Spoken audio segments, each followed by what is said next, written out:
now, listeners of every kind, the voice...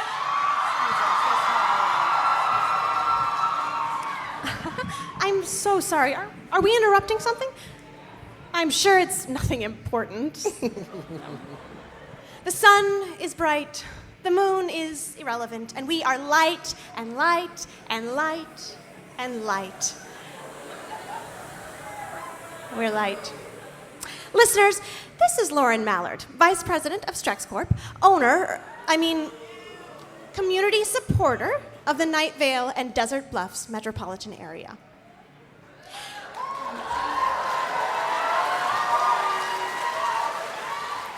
I'm here with Kevin, who has been a radio host for Night Vale's sister city, Desert Bluffs, for how long has it been, Kevin? I can't say.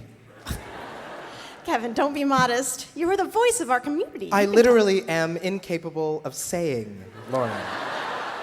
Kevin and I are broadcasting from a secret location because of some recent changes to the town of Night Vale. Strex Corp was in the process of bringing together the two cities, but there was some... Miscommunication. Yes. Thank you, Lauren. You're so helpful with your words. Miscommunication, and now the little town of Night Vale is upset. We tried to bring them endless, searing sunshine and delicious trans-dimensional orange juice and adorable furry pets with adorable gnashing teeth. Oh, I love my Strex pet, Lauren. Oh, it is the cutest. I take it for walks. I throw sticks at it. I tell it my worst secrets. I feed it mice every night before bed. They're not supposed to eat mice, Kevin. I've trained it to.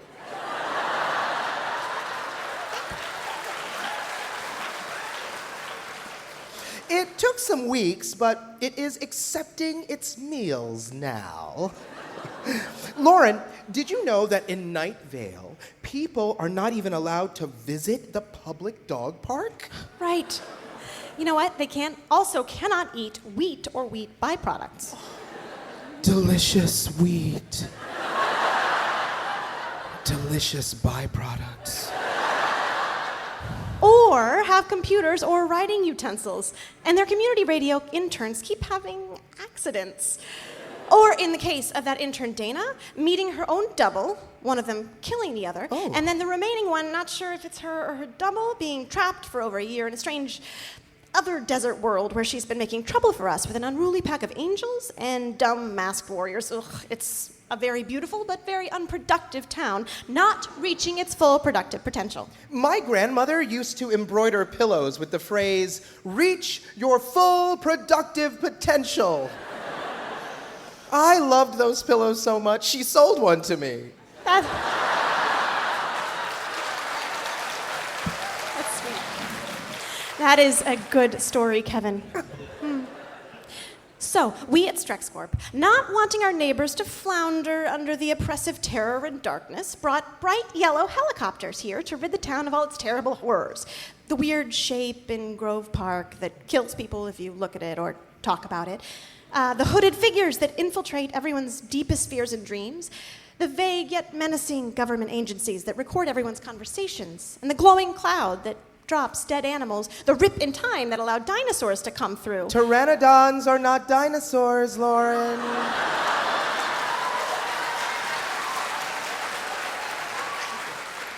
They are arachnids.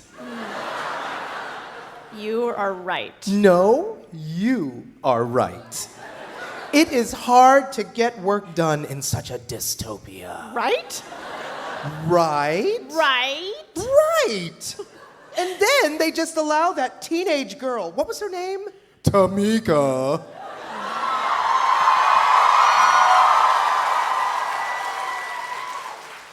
To start a militia. Well, luckily she's in prison. And then they bring these ugly scientists to study things that should not be studied. Luckily, he's trapped in the same desert otherworld as intern Dana. Lauren, I think maybe this is our fault. How so, Kevin? We loved Night Vale too much. We cared for them more than they could understand. We showed them sympathy beyond which they could receive. Let's show them empathy. Yes. Empathy. Did you hear that, Night Vale? No more sympathy from Strex Corp. No more emotional symbiosis. We will give you empathy. We will give you the room to understand what you need. But what you need is sunshine and structure and jobs. They don't want a handout. They want a hand around their neck. In a show of friendly solidarity. A strong pat on the neck. Let us show you empathy in a handful of dust, Night Vale. Just look at all this empathy. Look at it. Look at it every day. Look at it forever. Okay, talk to you all again soon. Sorry for interrupting whatever this silly little thing is.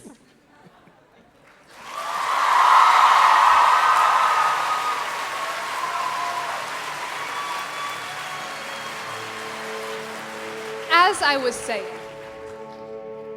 and now, listeners of every kind, the voice of Night Vale, Cecil Baldwin.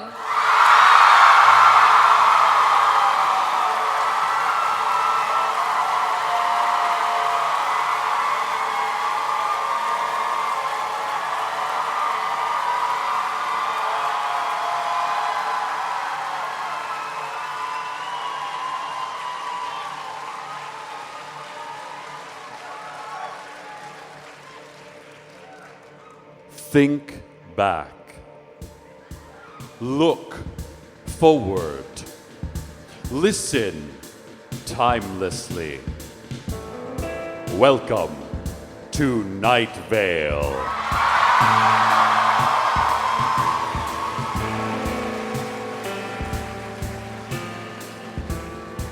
Hello, listeners. I speak to you now from the one spot in Night Vale that remains truly ours. The studios of the Night Vale Community Radio Station. I have learned well from my misunderstanding about how barricading a door works. And so I have, for 2 weeks, managed to keep this studio free of Strex Corp influences and employees.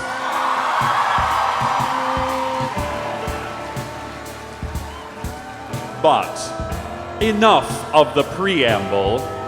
Now to the amble.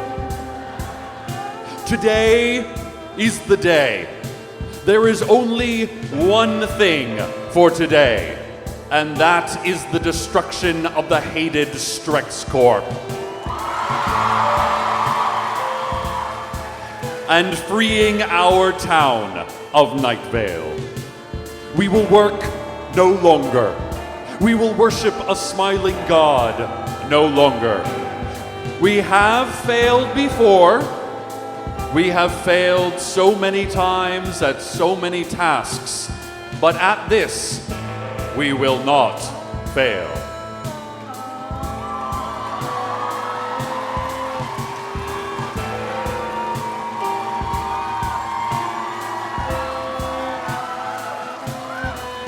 I hope. I really, really hope that we will not fail. In any case, we will be devoting all of today's broadcast to the revolution with no interruption. Excuse me.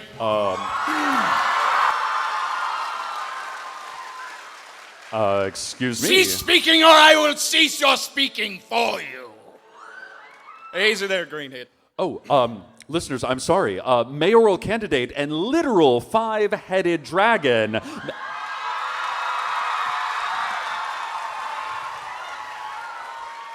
Hiram McDaniels has just burst into the studio.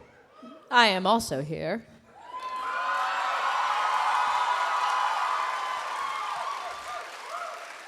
Did someone just speak? Yes, it's me, the faceless old woman who secretly lives in your home. I am crouched in the crawl space under your studio right now. There are many interesting insects and pipes down here. Well, it is great to have you both, but listen, there's this revolution Listen, to Cecil, do, and far be it from me to get in the way of your revolution. I'm all for liberty. The tree of liberty must be periodically watered with blood and mulched with detached limbs and pruned using shears made from bones. It's my favorite tree. I hear you, Purplehead. Right on. We are here because you are forgetting the most important thing that is happening today. Today is election day. Today is that day when finally Night Vale citizens will be able to affect change. Or not affect change, but they will be affected by it. sure.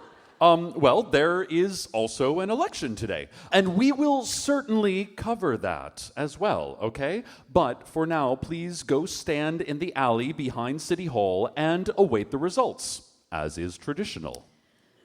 Thanks, Cecil.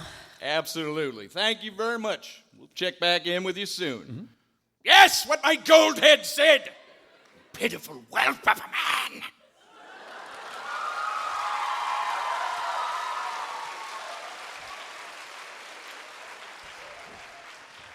Let us go immediately to the news. Many citizens are reporting that old oak doors with brass knobs have been appearing all over town. The doors open onto a desert landscape quite like this one. Through these doors are arriving tall creatures with long faces and broad wings. These creatures are difficult to categorize. But the best I can do is definitely not angels. The not at all angelic creatures are joined by enormous men and women wearing masks. The not angels and the masked army have torn down the electric fences trapping the people at the StrexCorp company picnic.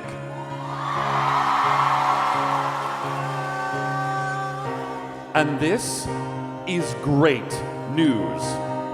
But, unfortunately, the news is not over. StrexCorp has responded with a seemingly unending force of eyeless, blood-drenched office workers, dressed in smart but affordable business casual clothing, and armed with jagged knives and toothy smiles. They are backed by a swarm of yellow helicopters that have filled the sky and yet, strangely, have not blotted out the sun. In fact, the sun seems brighter than ever.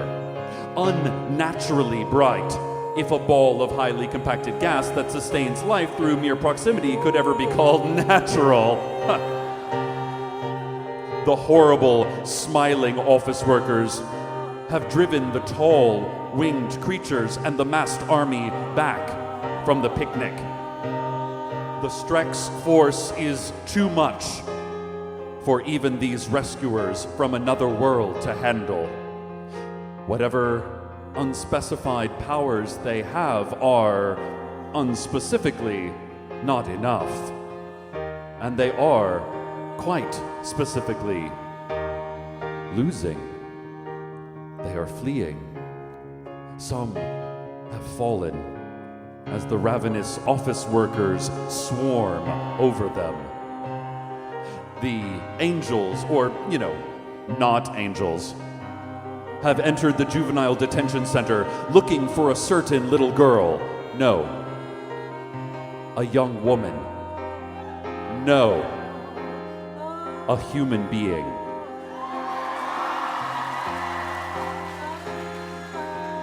And her well-trained militia of other human beings. But the cell that once contained Tamika Flynn was empty.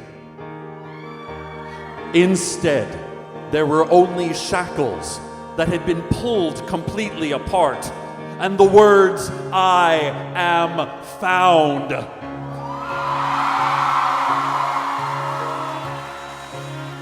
Written on a bookmark laying across page 210 of a paperback copy of Leonard Cohen's Book of Longing. The current whereabouts of Tamika Flynn are not known.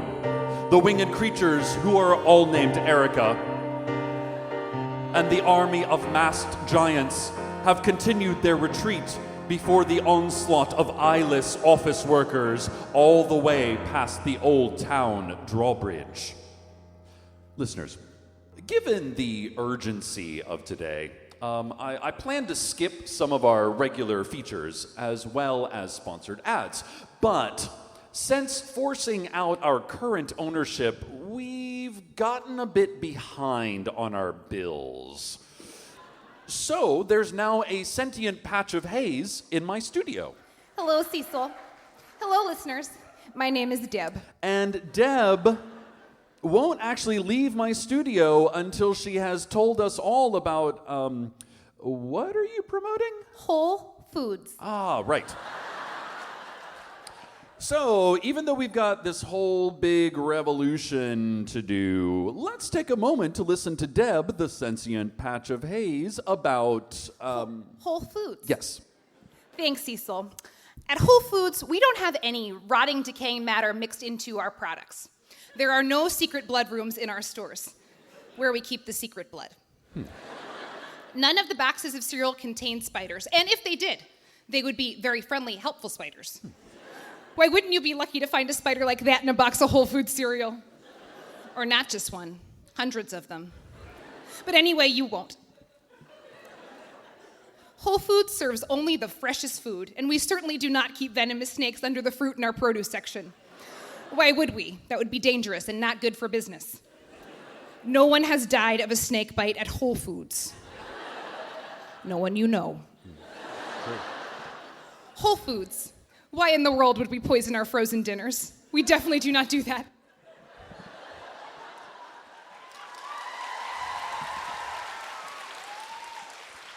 Well, thanks, Deb.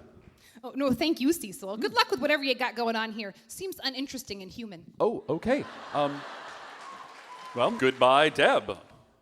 Listeners, I apologize for these noises you might be getting. That there is some other radio signal. It's interfering with our own. Cecil, hi, it's Lauren Mallard. Sorry to interrupt. Kevin and I just had to break into your signal. We wanted a moment to talk with you. Gently talking solves a lot of things. Violent revolution has never solved anything. I beg to differ.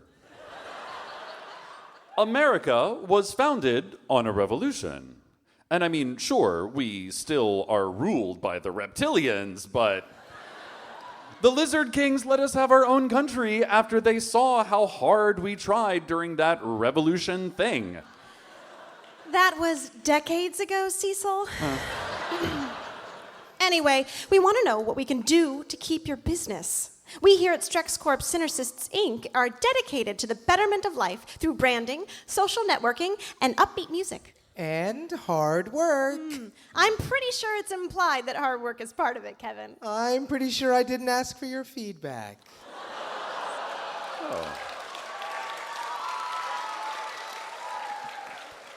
Cecil, Strex Corp values the effort you put into making this station what it was. Is what it is. But when employees are refusing to participate in our trust exercises and boycotting our products and attacking us with our own helicopters, then I think we have failed our mission statement. And what is your mission statement? This.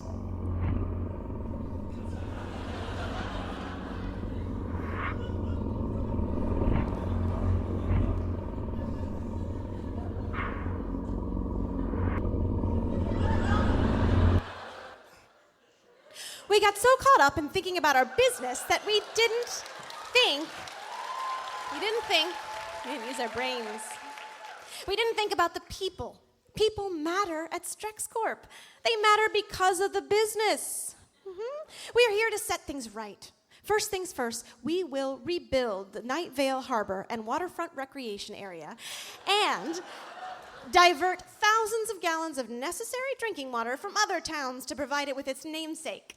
We will also fill in the giant hole out back of the Ralphs. But where will the people who huddle there go to huddle? Oh, Cecil, you are simply resistant to change. Your revolution is cute. Community togetherness is adorable, but money is power. We will invest. Are currently investing, to make Night Vale a better place to live. thus increasing the resale value. Also, we know everyone fears libraries in Night Vale, which is why Strex Corp will tear down the library, destroy the dangerous librarians, and replace it with Strix Books purchase centers. Don't you dare.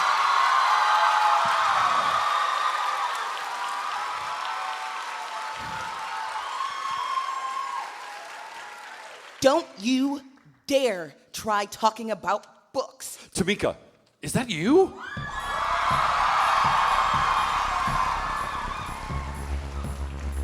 Yes. I found their secret location using a radio triangulation technique I learned by reading an anthology of Emily Dickinson poems. Lauren, be careful. She has a slingshot and a heavy-looking edition of John Osborne's successful play, Look Back in Anger. Thank you, Kev, but I will happily deal with this myself. I just so happen to have my own slingshot and an extremely heavy edition of the Strex Employee Handbook. Well, Lauren, you have this situation under control. I'm just gonna go and oversee important things elsewhere. Let me know if, when you take care of this child.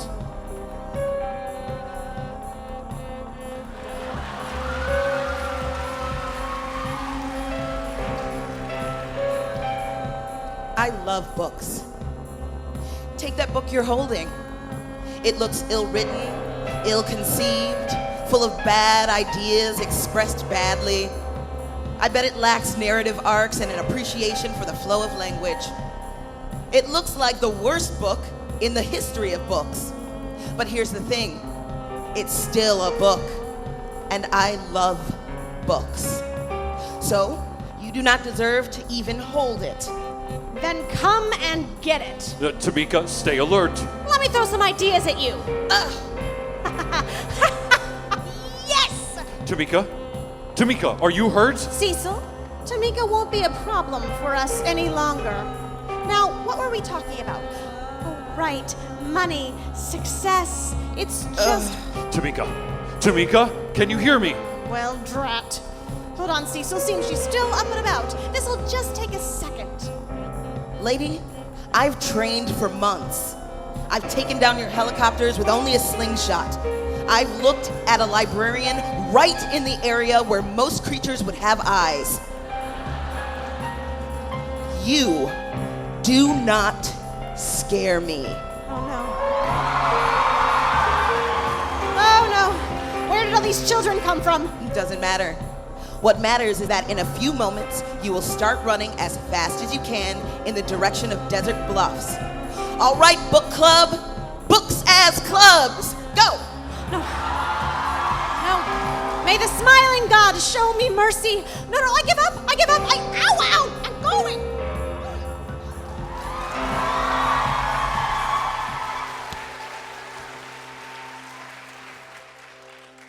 Well done, young Ms. Flynn.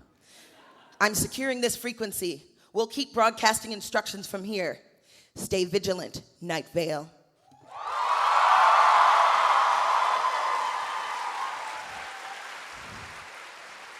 Thank you, Tamika. Listeners, Night Vale is coming alive. After weeks of the company picnic, the citizens are remembering who they are. They are members of a pseudo-democracy run by lizard kings through a Byzantine maze of puppet governments and paperwork. a crowd of those grinning Strexcorp drones surrounded one of the winged, not angels, who was wearing a hand-tailored suit coat, but was otherwise totally nude. But then, Leanne Hart, managing editor of the Night Vale Daily Journal, hacked her way through the crowd with a hatchet. I am imagining you all as news bloggers.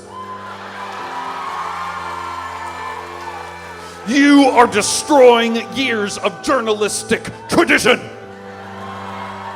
And then, at the urging of Sarah Sultan, the president of the Night Vale Community College, Leanne then threw Sarah at the few remaining Strex workers who were still intact. Sarah, who is a smooth, fist-sized river rock, hit her target magnificently before bouncing off somewhere. And so, this Erica, who looked both wealthy and mostly nude, was saved. Wait. I'm seeing a flickering, listeners, and this flickering is becoming a shape. And the shape is becoming a woman. Hello, Cecil?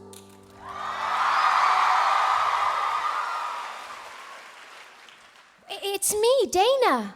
Dana, why haven't you returned to Night Vale? I will soon, I think. But there is something here that has me worried. That rumbling is getting louder, and the light on the horizon is quite close. I can feel heat, but I am not warm.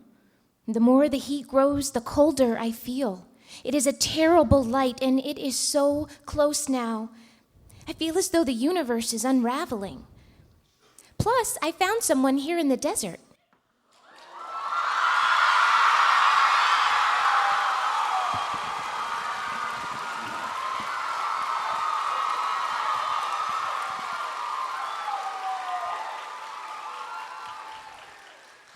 Hi, Cecil. I am manifesting myself in your radio station for both personal and not personal reasons. Carlos! Oh, thank the imperfect heavens. I haven't seen you in weeks. I didn't know where you had gone. So, when I entered the house that does not exist, I found myself in this other desert world. But something happened to my team of scientists, and there was no one to let me back out. Then I couldn't even find the door. Eventually, your friend Dana found me. Now, Carlos, why did you not call? Or Snapchat?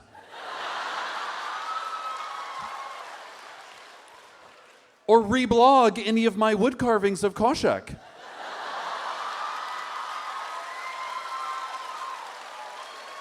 I worked really hard on those. Cecil, how would I do that? I'm in the middle of a desert that is not of this world. Oh. There's no cell towers or Wi-Fi or any kind of communication system. Plus, I have to save my battery until I can find my way back to... Oh, no, your phone totally works here.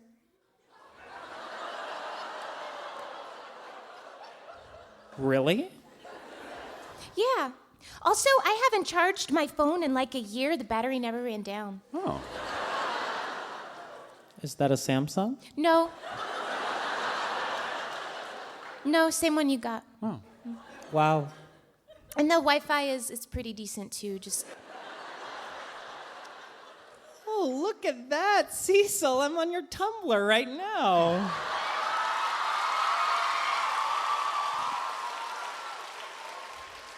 And I gotta say, the artwork is amazing. Oh, thank you.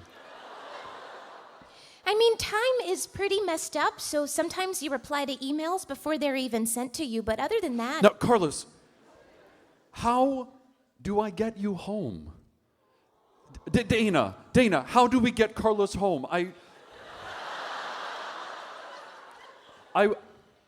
would like Carlos to come home. I'll be able to very soon. I am working on inventing something right now.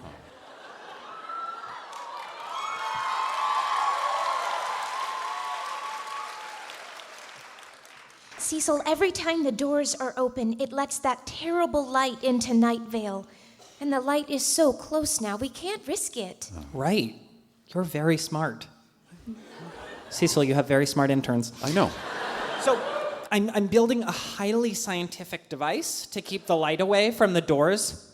Now, the device looks a lot like a big umbrella, okay? But it is way more complex and scientific than that for reasons I do not have time to explain right now. My danger meter is in the red, and scientifically speaking, red is the most dangerous color. Carlos, you're fading. Dana, where did Carlos go? He's still here. Dana, I can't see Cecil anymore. He's still here. Carlos, thank you. I may get to see my mother and my brother again because of you. You are a hero. I'm not a hero. I'm a scientist.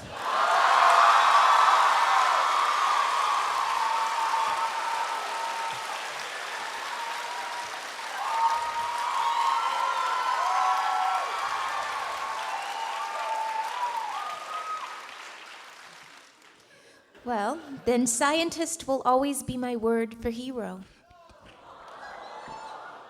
What is he saying? I can't... We should go. Tell Cecil we won't be long at all. The doors should be safe to open now. I just need to finish stabilizing the device. Cecil, we have work to do, but we will be home soon. Okay, I cannot wait to see both of you. Like an hour or two max. Did he say something? Was it cute? Goodbye, Cecil. Okay.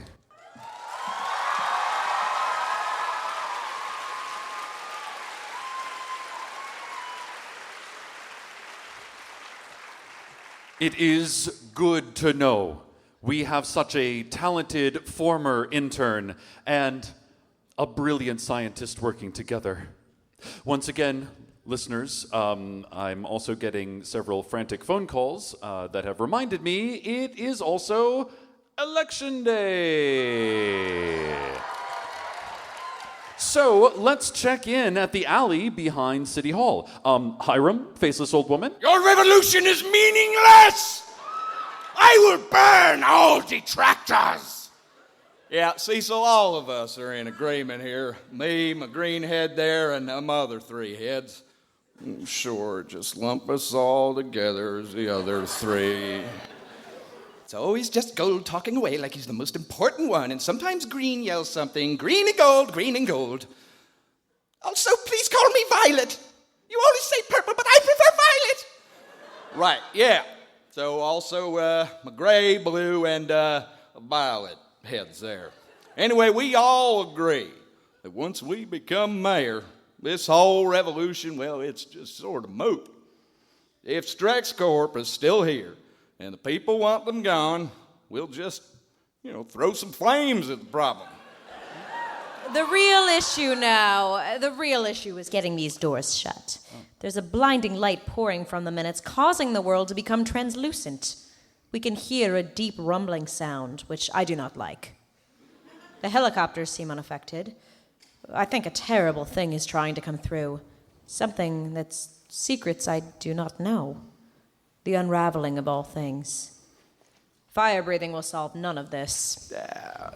Basically, the angels are, the not angels. They just need to shut the doors when they're done going through them. Yeah, what, were they born in a barn? Well, according to religious texts, yes. Yeah, I mean... Did you not know that? I mean, that's pretty standard. Anyway, I agree with Hiram. A revolution and the unraveling of the universe is all fine, but it would be great if you could cover the election more comprehensively. We've worked really hard. Right. All of us. Mm-hmm. I will do my best. Or, well, actually, maybe not my best, but some level of effort. Well, thank you for the updates, both of you. You got it.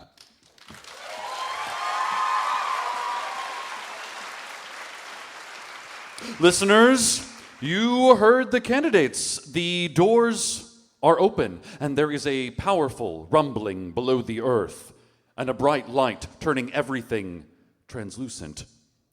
Probably that's bad news. But, weather is weird here, so who knows? Oh, this is fantastic. A couple of old friends just came by the studio. Howdy, Cecil. Listeners, it is John Peters, the farmer.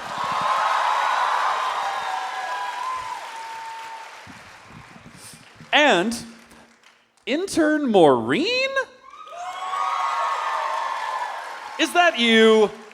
Yep, sure is. Cecil, now Dana and your science fella, they helped us get out of that other desert place.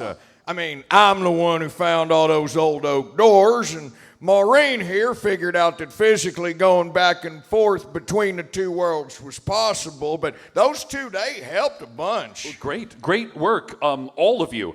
And, I'm so glad to get to see all of my lost friends again. Well, I just stopped by to tell you that we have seen the rumbling in the desert. We have heard the bright light entering Night Vale. Cecil, that light, it is the great glowing coils of the universe unwinding. It is the unraveling of all things. It is a smiling God of terrible power. Now, how do you know all of this, John? Well, I was in 4-H club in high school. I'm a farmer, Yes, I do. You learn all this kind of stuff in 4-H. Seemed obvious. No, of course. Yeah, of course. Now, Maureen, it is so nice to see you again. It's been how long? Listen to me, you monster. Oh. I got you coffee, and I made mimeographs, and I sang sea shanties to the ants every single day. I even copy edited your Jaws /fic, even though that wasn't in the job description.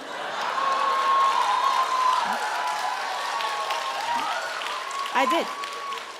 And then one day, get me some orange juice, Maureen. I won't even tell you how it's making people blink in and out of existence. And not only did it make me blink out of reality, but you didn't even want it when I brought it. Do you even know the mortality rate of your internship program? I'm not terribly sure what you mean. Chad, Jerry, Leland, Rob, Brad, Stacy, Richard, Paulo, Dylan, Vidya, and Ziv. Do you know what they all have in common?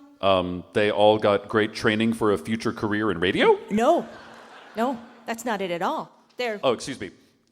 Speaking of interns, intern Jeremy had a recent run-in with the Scorpions in the break room.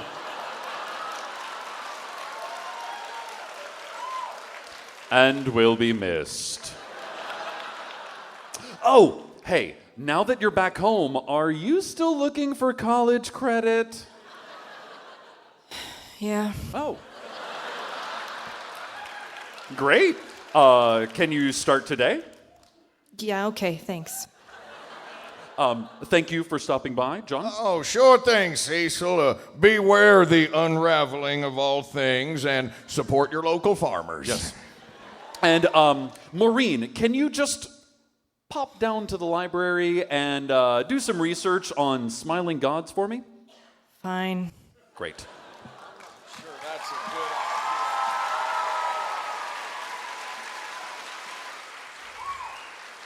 idea. Listeners, if John and Maureen are back, then that must mean that the doors are working again. And this is fantastic news. I am now receiving reports that the rumbling is growing louder, and people are saying that they can feel it in their feet and in their teeth, and they are becoming forgetful, and objects are becoming transparent. The darkness of Night Vale is washing away. And what are we, Night Vale, without darkness, without shadows, and without secrets? Listeners, there is someone knocking on my station door, which must mean Carlos. Carlos, is that you? End of Part A.